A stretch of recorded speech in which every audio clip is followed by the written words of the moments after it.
And I'd like to welcome you all again to this tapestry training this afternoon. I'm hoping that you can see the presentation there, and I'm going to go quite quickly through this quick burst training for beginners and support staff. A little bit of information about the EdTech Demonstrator Programme, which we are proudly part of a Department for Education funded scheme, which is going to continue into the new financial year now. There's a form that I put into the chat there that you can fill in. It's preset to register with Mount Hawke Academy, which is the school that I am directly tied to, the school in which I teach a day a week, but my role is as a digital learning lead across the Aspire Academy Trust, which is a set of 28 primary schools down here in Cornwall. And we, our approach is very much based on the practicalities and realism of using technology in a classroom. And I've been working with Tapestry for a number of years now, and what I mean by that is I've been working to understand the ins and outs of it, and again think about the real practicalities of how it can be best used by staffs in the busy environment that is early years and reception classes. So let's move on. Here are, say, vague points, perhaps objectives for this, things that we will work through. It has to be said with this training, I've been doing tapestry training face to face with people for a number of years, and it has to be said that when you convert that over to online, there's something not very satisfying about not actually being able to be there with you with your devices and kind of demonstrate and work in that way. Certainly there are things that work better online than tapestry training. Particularly the sort of hands-on stuff that we're trying to do here, but we will do our best, and as I've said earlier, there will be scope for lots of questions later on. Okay, so I'm going to quickly talk about why we use tapestry. There are some of the base reasons. The first three on there, I think I wrote those down about 5 or so years ago, and they remain key points about why settings have shifted over to using tapestry. It's used by, it says that over 17,000 settings. I'd be interested to know whether it's, over 20,000 now. It's been a tricky time for Tapestry, it has to be said, through the remote learning period. They've had to be fairly reactive to people requesting new features, fairly reactive to people wanting to do stuff with the program that hasn't been done before, and also you may have noticed that there's been a few outages as the system got absolutely overwhelmed in January with the demand, but they appear to be through the worst of that.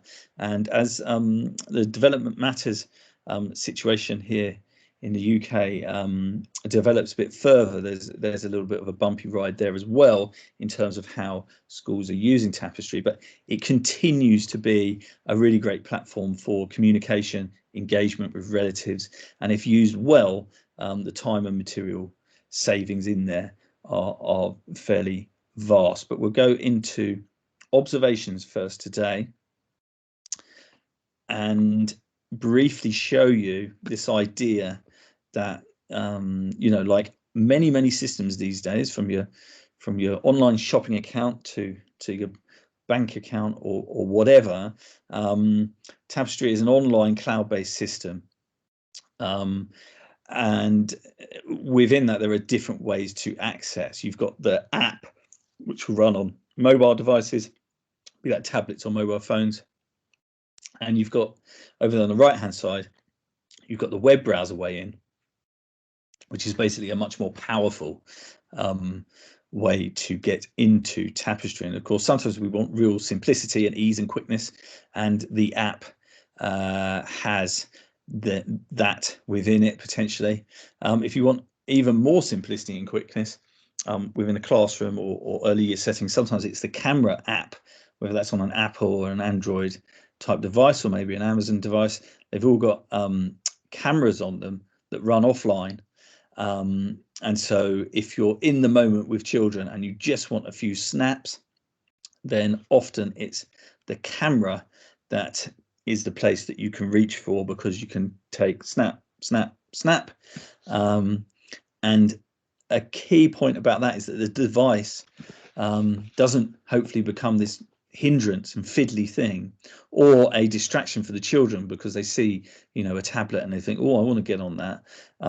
Hopefully by using the camera, we can make those observations as quick and simple as possible, and then get these devices put away as quickly as possible as well. I will harp on at you forever about how reception and you know, and below, and probably year one are year groups that will, you know, probably benefit from a lack of screens in those environments, and those environments are, you know, a real sanctuary for many children for getting away from the bombardment of information that many children have in their lives these days at home. Not everyone, but that's a clearly a trend, isn't it? And we want to have settings where children learn to look each other in the eye, and the irony of saying that on here, and you know, learn social interaction as well as everything else we want them to learn as a basis. Anyway, those are the different ways in. And I'm going to show you a little bit of the app, and I'm going to show you a little bit of the camera as well. I'm also going to just pop back there because I can't leave somebody waiting in the lobby there. And let's go over to that. So I'm going to attempt on my flashy setup today, where I'm mirroring this iPad to come out of there.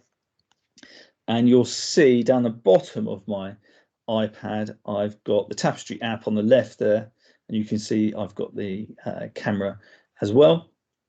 And I'm going to start by going into the Tapestry app, and you can see here it's asking me for a pin. We can talk about this later if you like. It's lovely to have it set up with these pins so that, you know, I can tap on a different user and then go in with their pin. Whether it's the same pin or not is down to the sort of trust relationships in your setting. Often settings don't use particularly hard to guess pins, but you need to make a judgment on that. If I just come out of there, you see I'm in a tester Tapestry account here, which in some ways is not as great as going into a real one, but obviously in circumstances as they are online, we can't use real children's names. I do have a picture on the left there of one of my sons, so he's all right in here. But once you're in the app, over on the left, you've got a chronological rundown of the observations, and if I tap on them, you'll see that it gives you a preview of what's in that observation. And you've got with these observations, you've got this status you see on this one here, which was a little link video. You'll see it says not in journal on there, and Tapestry has this great way of allowing you to produce an observation and for it then to be not in the journal. And so essentially it isn't finished yet. So you're saying, okay, I've produced this observation, perhaps somebody else is going to give me the all clear on it, or actually somebody else is going to look at these observations and they are going to maybe make some adjustments, and they're going to say, okay, that's fine, it's going in the journal. So observations have these two states about them: not in the journal or in the journal. You can pull it out of the journal if you're not happy with it. You can still edit observations whether they're in the journal or not. But the key thing is, when it's not in the journal, it won't be seen by the relatives. When it goes into the journal, then generally there's going to be access for the relatives. So you've got that great safety net there. And often, you know, support staff and TAs in schools like the fact that they don't have the final ability to publish those observations. They just produce them, and then somebody else clicks the button that says, right, all clear, that one's that one's fine. You will notice in here as well, I'm not going to talk about this too much today, but you'll see this one's got an O next to it. And this one here, that's the M, which is a memo. So it's not an observation, it's just a message. And you've also got the ability now with these activities. Okay, so I'm not going to talk about those too much today unless anybody really wants to dig into it. I'm going to focus on observations, but that's what that is all about. Now, to create a new observation, you press the plus button, top left. There we go. And if I look in here, it has to be said, it looks like a little bit of a hot, a little bit of a mess actually these days. I'm not totally convinced some of the changes they've made make this look the most friendly. But let's just go through what you actually need to put in here. At the top there, add a title. So I'm going to tap there. We're going to go for a dinosaur role play.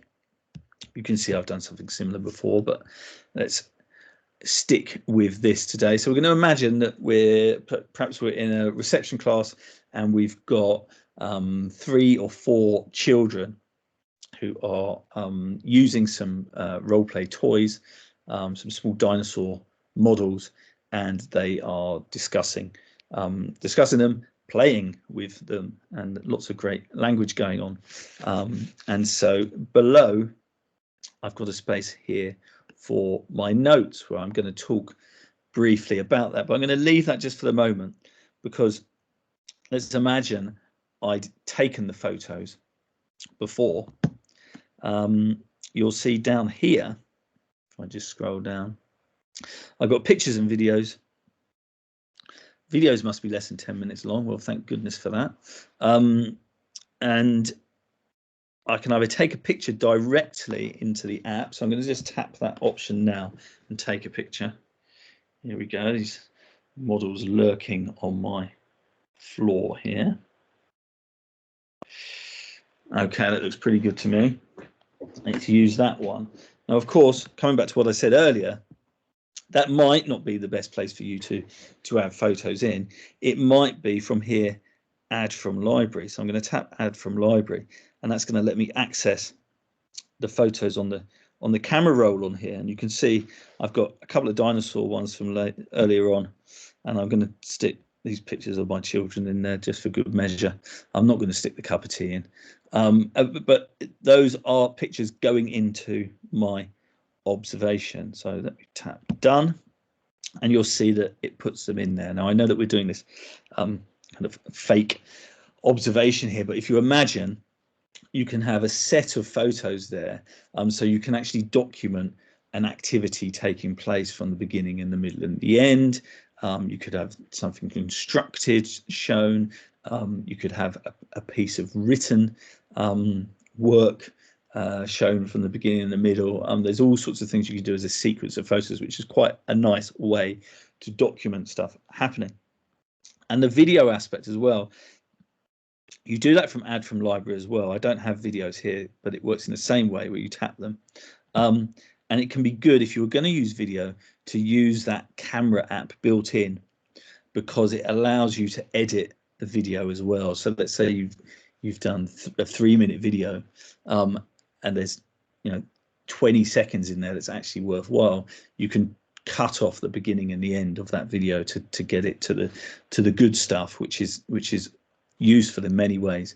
So anyway, we've got some pictures. We've put them in there for the observation. Nothing's been uploaded yet. You can see in the top right, we've got an upload button that we're going to click in a moment. But we've got a title. We've got some media, some pictures, and I do need to pick some children. So you see, children required. Now it's trying to be useful to me. He says quickly select the 4 children from these other observations that I've done. I'm not doing vegetable role play today, but that's trying to be useful. But it does look a little bit messy, doesn't it? But it might be useful. Let me just go to pick children, and you'll see it shows me the names of the children in here. So I could pick those 4 children. And the reason I'm doing this is because I'm going to show you how you can create an observation for these 4 children and then split it up later on so they've each got an individual observation. I'm going to go to done. Those 4 children are selected, sitting there, and then underneath you've got assessments. Now this area has become more and more hazy in recent times because the old early years development matters criteria are being phased out, and there's all sorts of changes going on to make the assessment stuff perhaps a little bit less relevant. But I'll just show you, if I go to pick assessments, you'll see that whichever framework your setting might be using, you can choose from there. I'm going to choose the characteristics of effective learning one from there, which is the old one. And I'm just going to go to having their own ideas. Thinking of ideas. There's been plenty of that in our role play. And I'm going to pick another one as well. So I'm just tapping through and keeping on trying. Bouncing back after difficulties. Yeah, we had a bit of that. Okay, so there'll be lots of different suggestions for setting about how to use the assessments. Sometimes teachers or nursery managers won't want support staff to use that part of it at all. Okay, and that's absolutely fine, but I'm just showing you that it's there. I am also going to show you the flags aspect, which isn't within the app as yet. And I believe it will come at some point in the future. Okay, so we've got a mock observation, we've got some pictures, we've chosen some children, and I've also shown an assessment. Before I go on to the notes, I'm going to just tap that upload button just to show you. It says there 1 upload queued, and in a moment, it's finished recently now apparently. Let's hope it appears in a moment.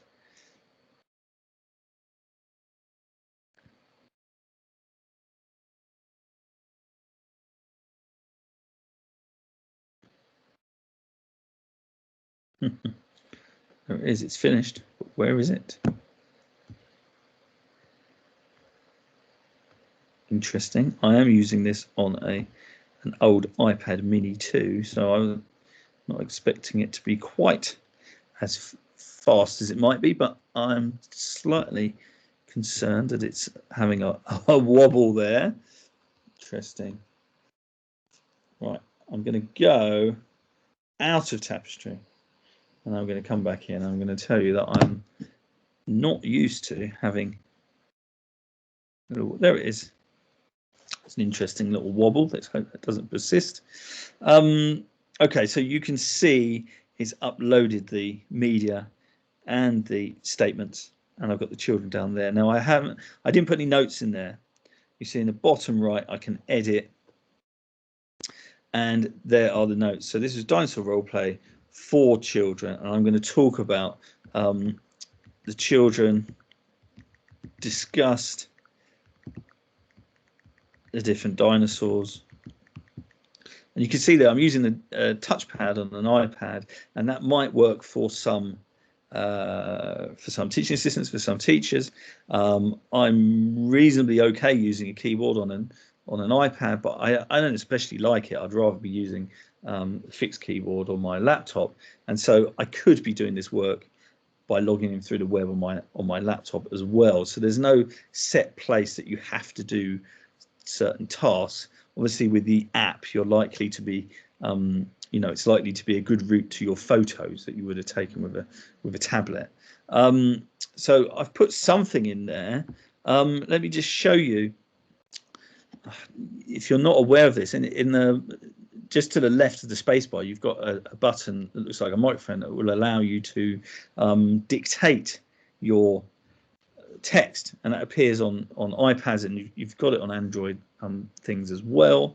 And it is really worth thinking about whether this could be something that you use for creating observations. And have had in the past when meeting face to face with people, lots of teachers, settings, nurseries say to me, we use this, or some of our staff use this all the time. So let me just demonstrate that quickly. Children discuss the different dinosaurs. There was a really fascinating bit of discussion about whether the cheetah would actually appear at the time of these different dinosaurs, full stop. We also talked about how the Triceratops needs to have a good meal, exclamation mark. There we go. You can see we've got cheetah there, spelt incorrectly. Should be an E on there, shouldn't it? There we go. There was a really fascinating. You know, an iPad will pick up spelling bits. It will attempt to tell me that my grammar's wrong there, but mostly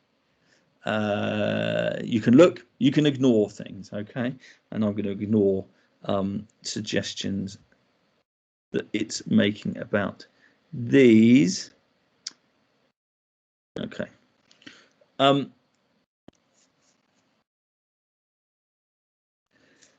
If I just go to upload now, you'll see that that's gone in there. And I guess one thing to talk about is that when putting information into your notes, it doesn't have to be the finished deal. It could be that a teaching assistant just rattles off a couple of bullet points, and then the teacher later on will go, oh yeah, that's fine, or oh, I need a capital letter there, I need to change that word, and then that's fine. And that could be a really great way to work, to do this in a speedy way if you're up for creating lots and lots of observations. So think about the voice to text option. It might be useful to you. Another thing for me to say is that I said the children there because I was really aware, apart from the fact I couldn't remember the names of the children that I put in there, I was really aware of the fact that at the moment it's a shared group observation, and so the relatives of those children would all see the notes here. Not necessarily would they be able to comment on it, but they'd all be able to see the notes, and so it can be good practice to sort of anonymize what you are saying in your notes, possibly. Now I'm going to go on and actually split this observation, and so the parents wouldn't see each other's individual obs, but the point is that the notes, you know, you'll want to consider who is going to be able to read them and who is going to read them. That might not be a big deal in your setting. It might, but it might be something for you to think about. And Tapestry has all sorts of sophisticated ways to allow certain people access to certain parts of it. Right, so there's an obs. We've done an observation there. I'm going to come out of there now. Let's just let that person in. I'm going to come out of here now, and I'm going to flick over to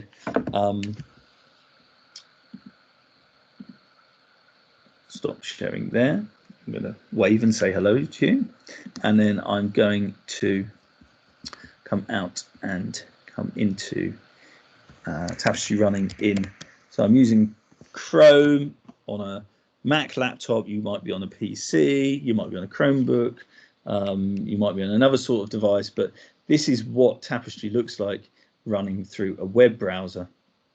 And if I go up here, I mean, you can see the power that you've got in here with all these different options. And if I go into the top right, you'll see I've got control panel because I'm a manager on this, and you've got all these different settings, right? And we're not going to go through all of this today, certainly. You've also got from the top right here with my name, it says edit preferences, and those are my preferences as a user on here, and that could be useful. There are a few options in there that might be useful, including this stuff about key children. A staff member's account can be set to have your own key children, which some nurseries use, and there's a preference in there as to whether you see all children or just your key children. Again, all sorts of bits you can do with that. But let's go back to the observation that I've just made, and you can see that it's appeared here. It may look slightly different the way it's displayed on here, but it's the same observation. And if I click on the obs, I can see the photos. I can have a look through them again if I want. And there's my text. There's my assessments. I could add a comment, but you will see here it's not been added to journal and there's a waiting staff review. And I've got a nice button there. If I'm the person reviewing these, and say, yeah, all good, add to journal, and it's done. Okay, so that's now added to the journal. If I go to here to the cog, I can remove it from the journal. And if I go to edit, you'll see I can go in and I can change all sorts of things. The date of the observation is here, and that can be really useful if you're catching up on, you know, a week or two's worth of observations that didn't happen for all sorts of reasons. That is going to happen. So you can come in here and backdate your observations if you want. You can actually do that part in the app as well. Add it to the journal immediately. Author was me. I could change that to someone else if I wished. And you can see in here it's got the assessments. And look, let me just show you the new early learning goals. So if you're an early adopting setting using these, a reception class using these new learning goals, those are in there, okay, and they can be selected there, and you've got the emerging and expected and not the exceeding anymore. So if you're an early adopter and you're looking at using that towards the end of the year, that is all in there and in the app as well.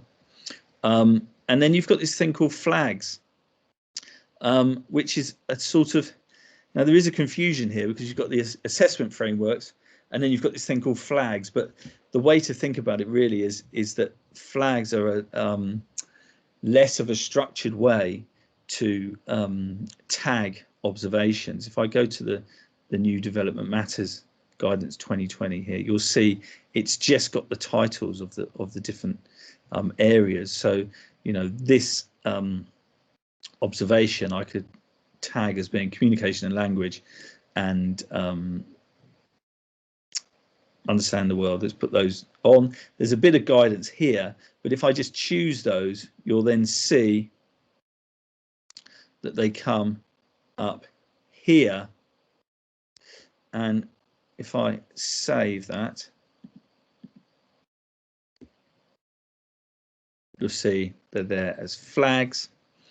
And, you know, marking observations in this way might be the way that your setting moves towards. Instead of the assessment frameworks, they might be just using the flags, or they might be using something else, which is all different options are coming out as we speak. You've got the birth to 5 stuff coming out soon, which I'm assuming is going to be incorporated into Tapestry at some point once they've negotiated that.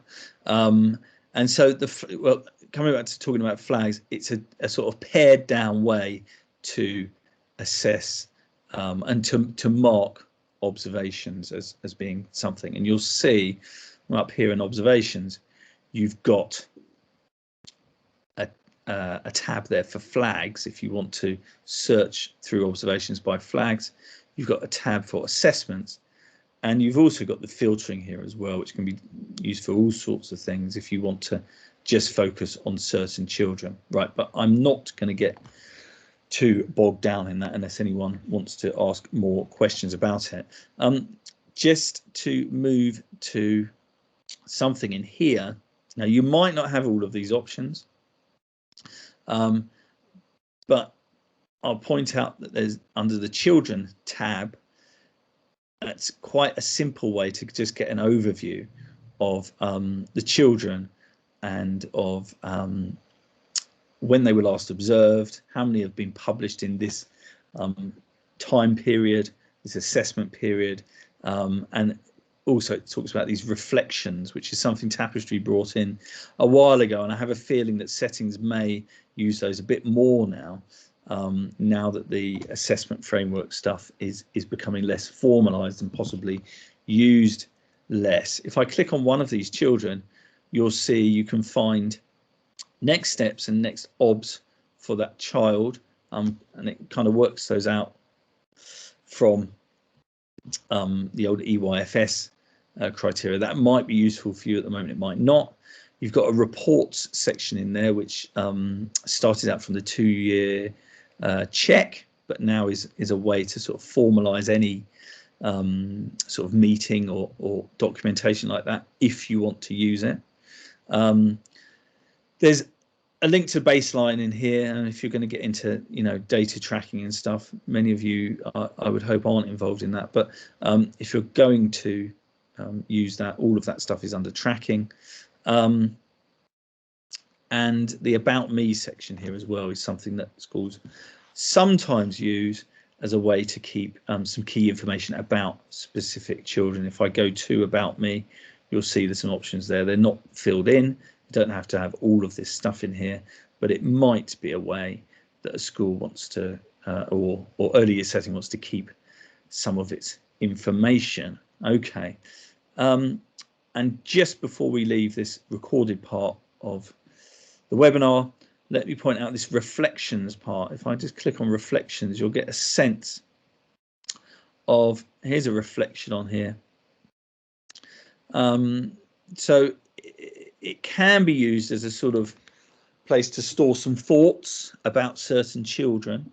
You might have seen something happen with a child in a setting and you think, oh, I want to log that somewhere. And so the reflection part would tag the child, and you can also tag certain staff members in there. So it could be, all right, I want to talk about this child with you. I mean, that may sound like nonsense, and you just say, well, I would go up to the person and speak to them.